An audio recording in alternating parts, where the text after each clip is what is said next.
என்னால் வீடியோ போட முடியல. ஸோ கோச்சுக்காதீங்க நம்ம சப்ஸ்கிரைபர் எல்லாம்.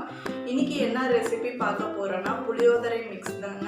புளியோதரை மிக்ஸ் எல்லாருக்குமே தெரியும் அப்படின்னு நினைக்கலாம். ஸோ நம்ம சப்ஸ்கிரைபர் ஒருத்தர் கேட்டிருந்தாங்க, எப்படி நீங்கள் புளியோதரை செய்வீங்க, வீடியோவாக போடுங்கன்னு சொல்லிட்டு. ஸோ அவங்களுக்காக தான் இன்றைக்கி போடுறேன். இதில் போகிறதுக்கு முன்னாடி இப்போ தான் ஃபஸ்ட் டைம் என்னோடய சேனல் பார்க்குறீங்கன்னா மறக்காமல் சப்ஸ்கிரைப் பண்ணிக்கோங்க. பக்கத்தில் இருக்கிற பெல் ஐக்கானையும் கிளிக் பண்ணி ஆளுங்கிற பட்டனையும் கிளிக் பண்ணிக்கோங்க. அப்போ தான் நான் போகிற வீடியோலாம் உங்களுக்கு நோட்டிஃபிகேஷனாக வராங்க. கோயில் பிரசாதம் மாதிரி புளியோதரை வீட்லேயே எப்படி செய்யலாம்னு பார்க்கலாம். வீடியோக்குள்ளே போகலாம். புளியோதரை செய்கிறதுக்கு ஒரு பெரிய சைஸ் நெல்லிக்காய் அளவுக்கு நான் புளி ஊற போட்டிருக்கேங்க. இப்போ இதை நம்ம நல்லா கெட்டியாக கரைச்சி எடுத்துக்கலாம். புளியை நல்லா இந்த அளவுக்கு கெட்டியாக நான் கரைச்சி வச்சுட்டேன். இப்போ இதுக்கு ஒரு பொடி ரெடி பண்ணணும், அது ரெடி பண்ணிக்கலாங்க.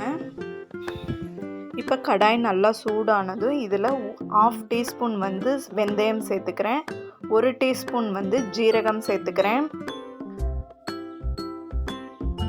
இப்போ 3 வரமிளகாய் மட்டும் சேர்த்துக்கிறேங்க. இதெல்லாம் நல்லா ட்ரை ரோஸ்ட்டாக வறுத்துக்கலாம். வெந்தயம் எப்போவுமே கொஞ்சம் கம்மியாக போடணும், இல்லைன்னா கசக்க ஆரம்பிச்சிரும்.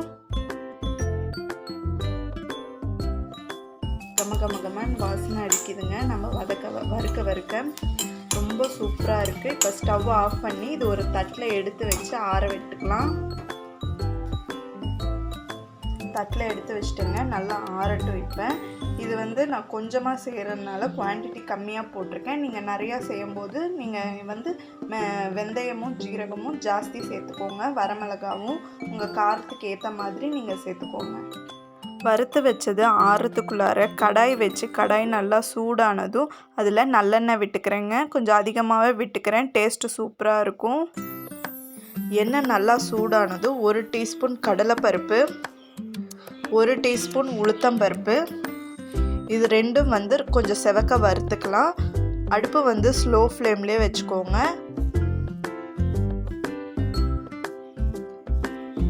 இப்போ கொஞ்சமாக வேர்க்கடலை சேர்த்து நல்லா வறுத்துக்கலாங்க செவக்க. இதெல்லாம் கொஞ்சம் செவக்க வறுத்துக்கலாங்க. கொஞ்சமாக கடுகு சேர்த்துக்கிறேன்.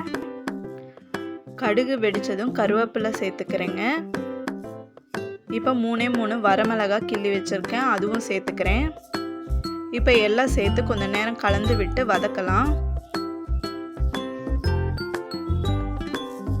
அடுப்பு சிம்லேயே வச்சுக்கோங்க. அப்போ தான் இந்த நம்ம போட்ட வேர்க்கடலை, கடலைப்பருப்பு, உளுத்தம்பருப்பெல்லாம் நல்லா செவக்க வறுத்து வரும். இப்போ நல்லா செவக்க வறுத்தாச்சு. இப்போ இதில் நம்ம கரைச்சி வச்சுருந்த புளியை நம்ம இதில் சேர்த்துக்கலாம்.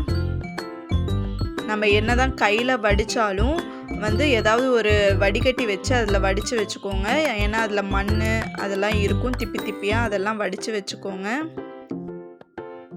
இப்போ இது நல்லா கொதிக்கட்டுங்க. இப்போ இந்த அளவுக்கு நல்லா கொதித்து பச்சை வாசனை போனதுக்கப்புறமே நம்ம வறுத்து வச்சதை அரைச்சி பொடி பண்ணி இதில் போட்டுக்கலாங்க. இப்போ மிக்ஸி ஜாரில் நம்ம வறுத்து வச்ச வெந்தயமும் ஜீரகமும் ஃபஸ்ட்டு நைஸ் பவுடராக அரைச்சி எடுத்துக்கலாம். பாருங்கள், இந்த அளவுக்கு நான் நைஸாக அரைச்சி எடுத்துருக்கேன். இப்போ நம்ம வரமிளகாவை சேர்த்து ஒரு 2 சுற்றி இறக்கிடலாங்க. பாருங்கள், வரமிளகாய் போட்டு இந்த அளவுக்கு குறைன்னு அரைச்சி எடுத்துருக்கேன். நல்லா காரசாரமாக வேணும்னா நீங்கள் இப்படி அரைச்சி அதில் சேர்த்துக்கலாம் புளி கரைச்சலில். சப்போஸ் நமக்கு காரமாக வேணாம் அப்படின்னா நீங்கள் தாளிக்கிறதுக்கு மட்டும் போட்டுக்கலாம். இதில் தேவையில்லை. இந்த புளி கரைச்சல் நல்லா கொதித்து இப்போ அந்த பச்சை வாசனை போயிடுச்சுங்க. இப்போ இந்த ஸ்டேஜில் நம்ம அரைச்சி வச்ச பொடியை இதில் சேர்த்துக்கலாம்.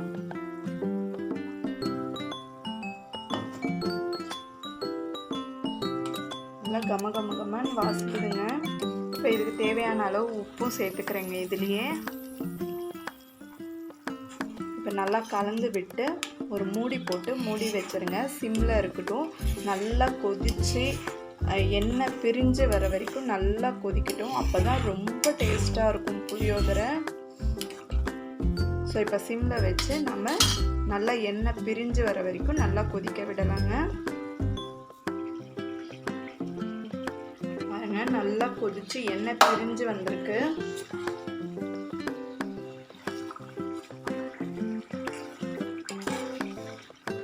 இப்போ நம்ம ஸ்டவ் ஆஃப் பண்ணிக்கலாம். அவ்வளோதாங்க, நம்ம புளியோதரை மிக்ஸ் வந்து சூப்பராக ரெடி ஆகிடுச்சு.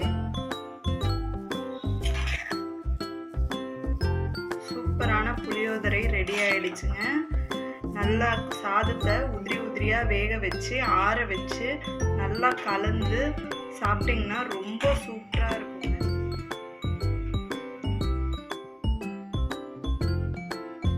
ஒரு சூப்பரான புளியோதரை மிக்ஸ் சூப்பராக ரெடி ஆகிடுச்சுங்க. நீங்களும் வீட்டில் ட்ரை பண்ணி பாருங்கள், ரொம்ப சூப்பராக இருக்கும். ட்ரை பண்ணி பார்த்துட்டு எப்படி இருந்ததுன்னு கமெண்ட்ஸில் சொல்லுங்கள். இந்த வீடியோ உங்களுக்கு பிடிச்சிருந்தா லைக் பண்ணுங்கள், ஷேர் பண்ணுங்கள், கமெண்ட்ஸ் பண்ணுங்கள். மறக்காமல் சப்ஸ்கிரைப் பண்ணிக்கோங்க. இன்னொரு இன்ட்ரெஸ்டிங்கான ரெசிபியில் உங்களை சந்திக்கிறேன். அது வரைக்கும் பாய் ஃப்ரெண்ட்ஸ்.